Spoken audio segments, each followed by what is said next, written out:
Dia hidupnya enak, kaya raya, keluarganya bahagia, tapi tak pernah sholat. Kenapa dia tidak diuji? Sebelum nonton videonya, jangan lupa subscribe channel kita ya. Lalu klik tombol lonceng supaya tetap update and enjoy the video. Selamat menonton.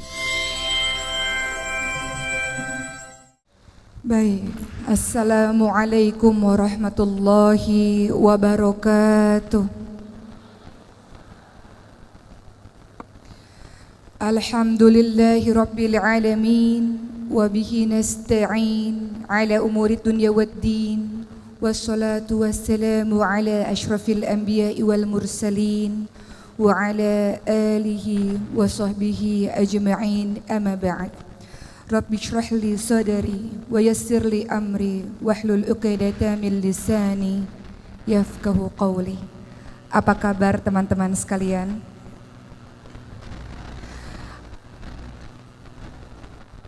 Masya Allah, apa kabar jiwanya pada hari ini? Apa kabar iman pada hari ini? Sudahkah terisi dengan membaca ayat suci Al-Quran di qiyamu lail malam atau di pagi hari tadi? Apakah sudah di-charge keimanannya dengan senantiasa banyak berinteraksi dengan Al-Quran di hari ini? Teman-teman sekalian, ada banyak kisah mengenai para sahabat-sahabat Nabi yang berhijrah di jalan Allah Subhanahu wa taala. Membicarakan mengenai hijrah, mungkin di kepala kita langsung teringat tentang kisahnya Umar bin Khattab radhiyallahu anhu. Mungkin teringat akan kisahnya Mus'ab bin Umair radhiyallahu anhu. Mungkin teringat akan kisahnya Sa'ad bin Abi Waqqas radhiyallahu anhu. Atau mungkin dengan sahabat-sahabat lain. Namun hari ini saya ingin menceritakan sebuah kisah seorang tokoh yang sangat menginspirasi kita dalam proses hijrahnya yang sangat luar biasa. Namanya adalah Abdurrahman bin Auf radhiyallahu anhu. Mengenal kata Abdurrahman bin Auf, yang ada di kepala kita adalah seorang konglomerat yang sangat kaya raya. Abdurrahman bin Auf lahir 10 tahun setelah kelahiran Rasulullah SAW dan termasuk di antara salah satu sahabat Rasul yang paling awal masuk ke dalam agama Islam atau kita kenal dengan nama As-Sabiqunal Awwalun. Bersamaan dengan sahabat-sahabat lainnya lewat tangan atau lewat dakwah dari Abu Bakar As-Siddiq radhiyallahu anhu. Beberapa orang yang termasuk dalam golongan As-Sabiqunal Awwalun atau yang termasuk golongan orang-orang yang pertama kali masuk Islam selain Abu Bakar As-Siddiq radhiyallahu anhu, selain Khadijah binti Khuwailid radhiyallahu anha, selain Ali bin Abi Thalib, selain Zaid bin Harithah, selain Ummu Aiman, juga sahabat-sahabat lain seperti Abdurrahman bin Auf, Talhah bin Ubaidillah, Sa'ad bin Abi Waqqas, Abu Ubaidah bin Jarrah, dan masih banyak lagi. Bagaimanakah kisah Abdurrahman bin Auf menginspirasi hidup kita teman-teman sekalian?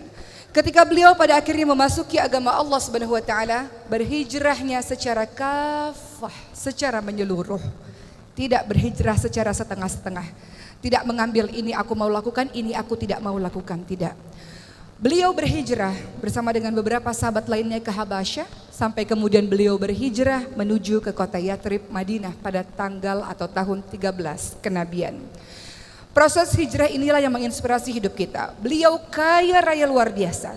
Harta kekayaan sangat banyak. Namun ketika beliau hendak menuju ke Yathrib Madinah, orang-orang kafir Quraisy menghadang Abdurrahman bin Auf dengan mengatakan, engkau boleh pergi untuk menuju ke Yathrib Madinah, tapi seluruh hartamu akan kami rampas. Atau engkau tinggal di kota Madinah, engkau tetap hidup dengan kekayaanmu yang berlimpah ruah. Maka tentu saja apa yang dikatakan oleh Abdurrahman bin Auf, tentu aku akan tetap pergi berhijrah walaupun aku menjadi jatuh miskin sekalipun. Hal ini juga ditanyakan kepada para keluarga dan istri dari Abdurrahman bin Auf. Kalau kalian mau menuju ke Madinah, kalian jatuh miskin, seluruh harta kami ambil. Tapi kalau kalian tetap berada di kota Mekah dengan agama lama kalian, kalian bisa hidup enak seperti ini. Sayangnya keluarga dan istri Abdurrahman bin Auf hendak tetap tinggal di kota Mekah. Sehingga Abdurrahman bin Auf pergi menuju ke Yathrib Madinah tanpa istri dan keluarganya. Kehilangan harta kekayaan yang banyak, kehilangan istri dan keluarganya, pergi demi kecintaannya kepada Allah dan Rasulnya, pergi untuk membuktikan hijrahnya memang secara kafah, secara menyeluruh. Pergi ke Yathrib Madinah untuk membuktikan Allah dan Rasulnya lebih dicintai daripada yang lain-lainnya.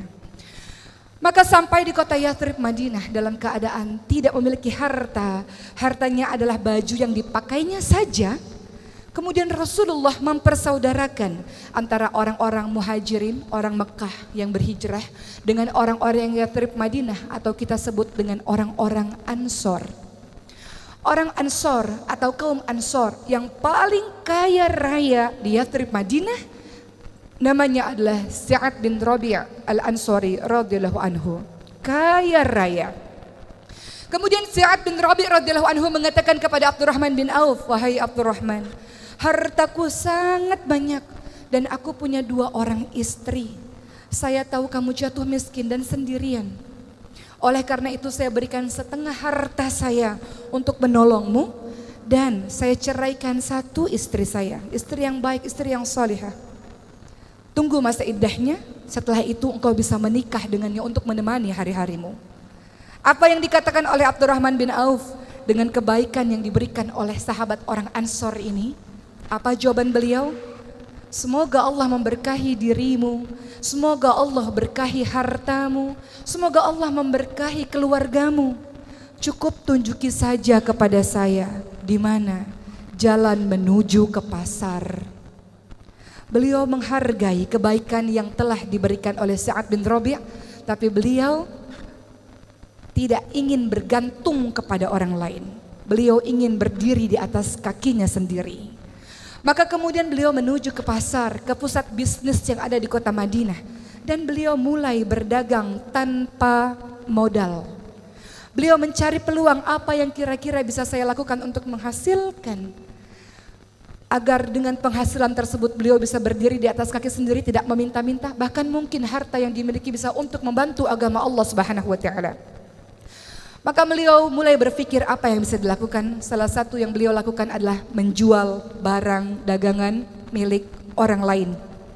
Dan tak perlu waktu yang sangat lama, Abdurrahman bin Auf diberikan kelebihan oleh Allah, apapun yang disentuhnya seolah-olah bisa berubah menjadi emas, saking hebatnya beliau dalam berdagang. Maka dalam waktu yang cepat Abdurrahman bin Auf bisa mengembalikan pundi-pundi kekayaannya karena keahlian bisnis yang sangat luar biasa. Dengan kerja keras, dengan ketekunan, dengan kejujuran, Allah mengembalikan harta Abdurrahman bin Auf lewat jalur perdagangan. Dengan harta yang semakin hari semakin banyak, Abdurrahman bin Auf memberikan banyak hartanya di jalan Allah Subhanahu wa taala. Terkadang beliau berpikir dan ketakutan, harta kekayaan yang sangat banyak ini khawatir membuat beliau lama dihisap oleh Allah Subhanahu wa taala di hari akhir nanti. Maka beliau memberikan terus-menerus di jalan Allah Subhanahu wa taala harta yang dimilikinya itu. Niatnya ingin mengurangi harta, justru karena bersedekah pundi-pundi pahala terus mengalir dan pundi-pundi rezeki keuntungan perdagangan terus semakin banyak. Pernah pada suatu ketika terjadi sebuah perang Tabuk. Pada saat itu seluruh umat Islam datang untuk menuju ke perang Tabuk tersebut melawan orang-orang Romawi. Pada saat itu panen kurma sangat banyak sehingga kurma-kurma tidak laku terjual karena membusuk. Abdurrahman bin Auf ingin menolong teman-temannya, ingin menolong sahabat-sahabatnya. Maka beliau membeli seluruh kurma busuk yang tidak laku dijual tersebut untuk tujuan menolong. Maka apa yang Allah berikan kepada Abdurrahman bin Auf? Niat untuk mengurangi harta, justru karena sodakoh. Tiba-tiba ada seorang pasukan dari negeri yang lain mengatakan, "Abdurrahman bin Auf, kami mencari kurma busuk kemana-mana karena raja kami memerlukannya untuk obat. Kami beli dengan harga yang sangat tinggi." Ternyata mendatangkan keuntungan yang berlipat-lipat. Pernah pada suatu ketika saat Rasulullah SAW telah wafat, teman-teman sekalian.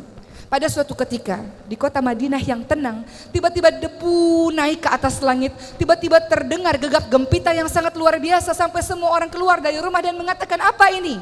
Siapa yang datang? Kenapa terjadi heboh seperti ini, ramai seperti ini?" Lalu seseorang berkata kepada Aisyah istri Rasul, "Itulah 700 kafilah dagang milik Abdurrahman bin Auf. 70 kendaraan yang seluruhnya berisi penuh barang dagangan emas-emas yang sangat banyak milik Abdurrahman bin Auf." Maka Aisyah pun mengatakan, "Saya teringat dengan perkataan Rasul, Abdurrahman bin Auf memang dijamin masuk syurga bersama dengan sahabat-sahabat lainnya. Namun ia masuk syurga dengan merangkak hartanya yang sangat banyak, membuat ia jalan merangkak menuju ke syurga Allah Subhanahu wa taala. Mendengar hal ini, maka Abdurrahman bin Auf sangat ketakutan karena Allah berikan harta yang banyak kepada dirinya, diberikan lagi harta-hartanya di jalan Allah. Bahkan Abdurrahman bin Auf pada saat itu memberikan setiap orang yang ikut dalam perang Badar 400 dirham setiap orang. Utsman bin Affan, orang yang kaya raya saja, menerima pemberian dari Abdurrahman bin Auf. Utsman bin Affan mengatakan, hartanya Abdurrahman bin Auf adalah berkah, hartanya adalah halal, dan ini adalah sebuah kebersihan, sebuah kesembuhan. Begitu kata Utsman bin Affan. Luar biasa kaya raya. Namun sedekahnya sangat luar biasa. Namun di balik seluruh kekayaannya, sang konglomerat ini hidup dengan sangat sederhana. Kalau ia bergabung dengan pelayan dan hamba sahaya, orang tidak tahu mana majikan, mana pelayan. Saking sederhana sekali penampilan dari Abdurrahman bin Auf. Sederhana dalam hidupnya. Pernah beliau berpuasa, kemudian diberikan makanan yang enak oleh anak-anak buahnya. Lalu Abdurrahman bin Auf menangis dan mengatakan, Mus'ab bin Umair adalah orang yang lebih mulia daripada saya. Namun matinya dalam keadaan kain kafan tidak cukup untuk menutupi tubuhnya. Ditarik ke kepalanya terlihat kakinya, ditarik kain kafan ke kakinya terlihat kepalanya. Hidupnya miskin seperti itu, padahal beliau adalah orang yang sangat mulia. Hamzah bin Abdul Muthalib orang mulia, cuma matinya, wafatnya juga dalam keadaan tidak berharta, dalam keadaan mengenaskan dalam perang Uhud. Rasulullah di detik-detik wafatnya juga bersama dengan keluarganya tidak pernah memakan makanan yang enak. Saya khawatir kebaikan ini disegerakan oleh Allah di dunia, kenikmatan ini disegerakan oleh Allah di dunia, sedangkan saya tidak tahu bagaimana kedudukan saya nanti di hari akhir. Jadi beliau menangis ketika harta kekayaan makanan enak diberikan di hadapannya, takut luar biasa. Abdurrahman bin Auf bukan orang sembarangan. Tidak hanya sekedar konglomerat, beliau adalah orang yang juga ikut berperang di jalan Allah. Beliau ikut perang Badar, beliau ikut perang Uhud, beliau ikut seluruh peperangan yang dilakukan oleh Rasulullah SAW. Tidak hanya ikut berperang, tapi beliau juga adalah orang yang senantiasa berdakwah, mengajak orang lain kepada agama Allah Subhanahu wa taala. Pada saat zaman Umar bin Khattab mengumpulkan beberapa sahabat, 6 orang untuk menjadi pengganti setelah nanti beliau wafat. Salah satunya adalah Abdurrahman bin Auf, dan seluruh sahabat menunjuk Abdurrahman bin Auf yang paling layak menggantikan Umar bin Khattab. Apa kata Abdurrahman bin Auf? Saya mengundurkan diri untuk menjadi salah satu calon dari khalifah. Beliau tidak mau. Beliau merasa sahabat-sahabatnya jauh lebih mulia dibanding dengan dirinya, walau semua orang menunjuk kepada dirinya. Beliau mengundurkan diri, dan kemudian para sahabat mengangkatnya menjadi seorang hakim. Yang apabila Abdurrahman bin Auf menunjuk seseorang, maka para sahabat pun akan mengikuti perkataan dari Abdurrahman bin Auf. Maka Abdurrahman bin Auf menunjuk Utsman bin Affan untuk menjadi pengganti dari Umar bin Khattab, dan para sahabat pun setuju dengan pilihan sahabat yang mulia ini. Waktu terus berjalan sampai usia ke-75 tahun di detik-detik wafatnya. Aisyah datang kepada Abdurrahman bin Auf dan memberikan sebuah penawaran yang tidak pernah Aisyah katakan kepada sahabat yang lain. Wahai Abdurrahman, kalau engkau nanti kembali kepada Allah, jenazahmu akan dimakamkan bersebelahan dengan Rasulullah, bersebelahan dengan Abu Bakar, bersebelahan dengan Umar bin Khattab radhiyallahu anhu. Saking mulianya orang ini. Lalu Abdurrahman bin Auf mengatakan, tidak ya Aisyah, aku merasa tidak pantas disandingkan dengan sahabat-sahabat yang mulia. Biarkan aku dimakamkan bersebelahan dengan sahabatku Utsman bin Maz'um, sahabatku.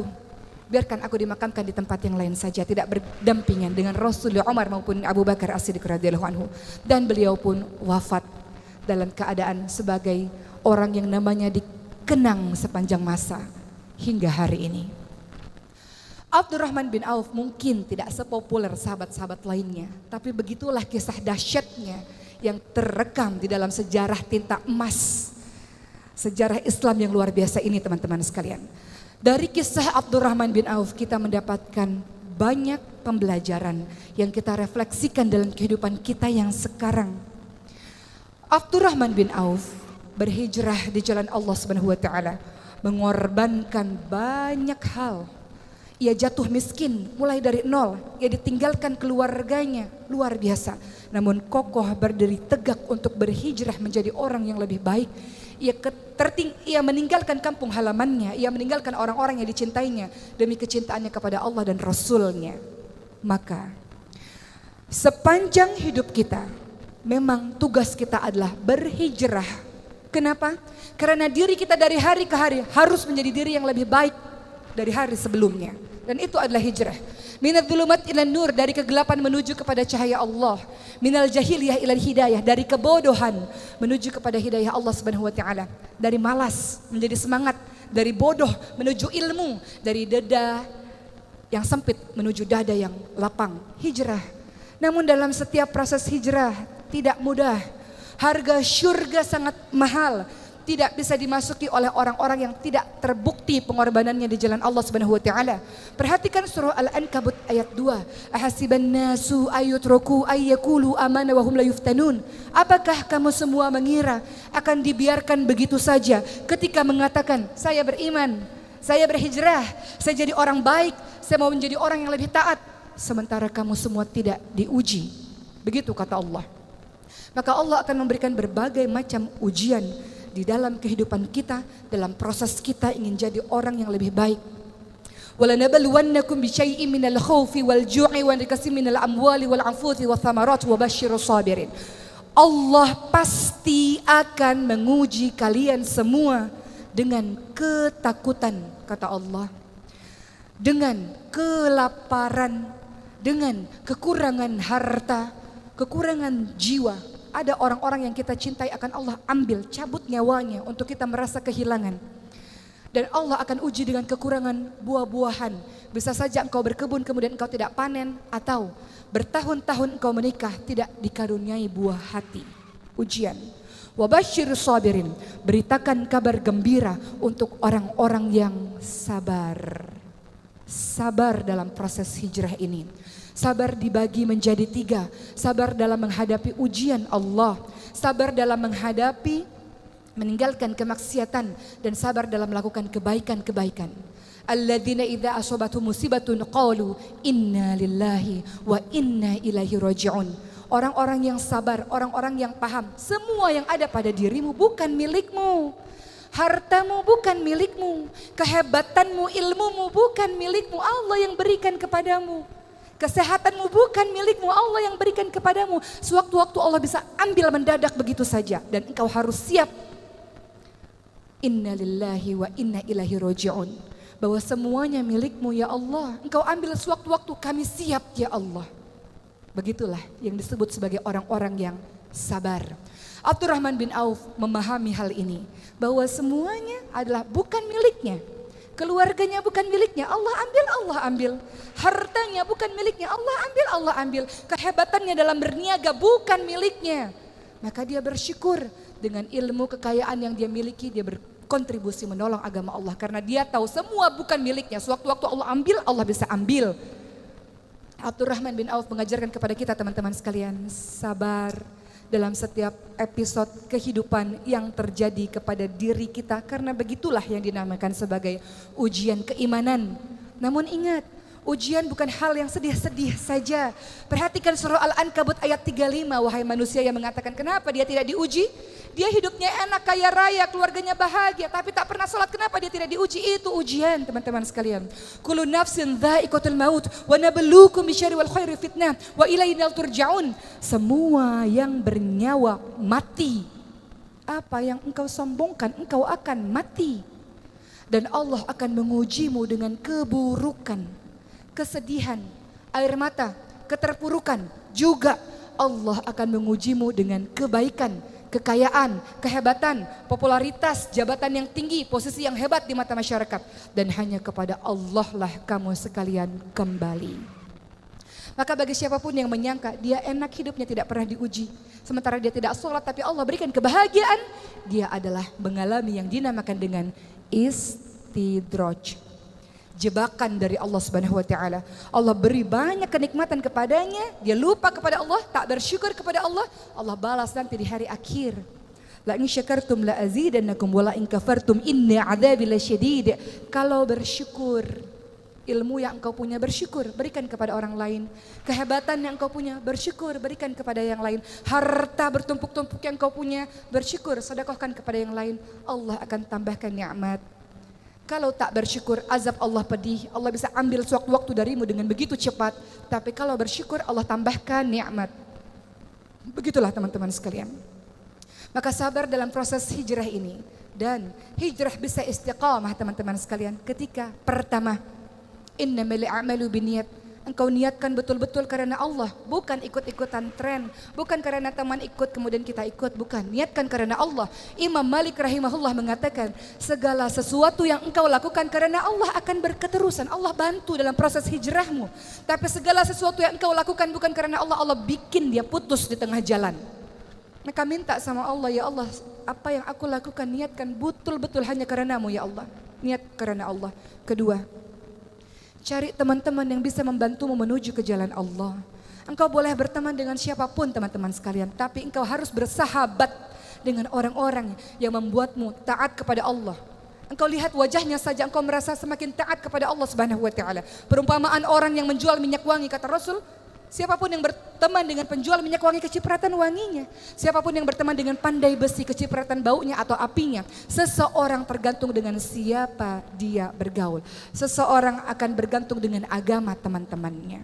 Maka pilihlah teman-teman yang baik seperti Abdurrahman bin Auf. Bergaul dengan Abu Bakar, bergaul dengan Uthman, bergaul dengan Arqam bin Abil Arqam. Ketiga, engkau bisa istiqamah dalam berhijrah kalau engkau terus menambah dirimu dengan ilmu. Yarfa'illahu alladhina amanu minkum waladhina utul ilma darajat. Al-Mujadilah ayat 11. Beriman, berilmu, belajar terus-menerus tentang agama Allah ini, Allah akan tinggikan engkau beberapa derajat teman-teman sekalian. Jadilah pribadi-pribadi yang berilmu, terus menuntut ilmu, terus baca buku, terus datang ke kajian-kajian keislaman supaya istiqamah. 4. Cara engkau istiqamah dalam proses hijrah ini teman-teman sekalian adalah berdoa. Rabbana la tuzigh qulubana ba'da idh hadaitana wa hab lana min ladunka rahmah innaka antal wahhab. Ya muqallibal qulub tsabbit qalbi ala dinik. Ya muqallibal qulub tsabbit qalbi ala taatik. Wahai Allah, jangan kembalikan kami ke dalam kehidupan kami yang penuh dengan kesesatan. Jangan condongkan hati kami kepada kebodohan di masa lalu. Jangan condongkan hati kami kepada kebodohan, keburukan, kezaliman di masa lalu. Setelah engkau berikan petunjuk kepada kami, wahai Allah yang maha membolak-balikkan hati, tetapkan hati kami ya Allah atas keimanan kepadamu ya Allah. Berdoa teman-teman sekalian, karena kita tidak pernah tahu. Tidak ada yang bisa menjamin sesoleh-soleh orang bisa saja dia mati dalam keadaan su'ul khatimah. Maka berdoa kepada Allah, minta pertolongan kepada Allah agar ketika engkau berhijrah dengan susah payah ini, ketika engkau tinggalkan apa-apa yang dibenci oleh Allah dengan susah payah ini, Allah jaga engkau dengan keistiqamahan hingga akhirnya Allah panggil engkau dengan kalimat, ya ayyuhan nafsul mutmainnah irji'i ila rabbiki radiyatan maradiyah fadkhuli fi ibadi wadkhuli jannati. Wahai hamba-hambaku,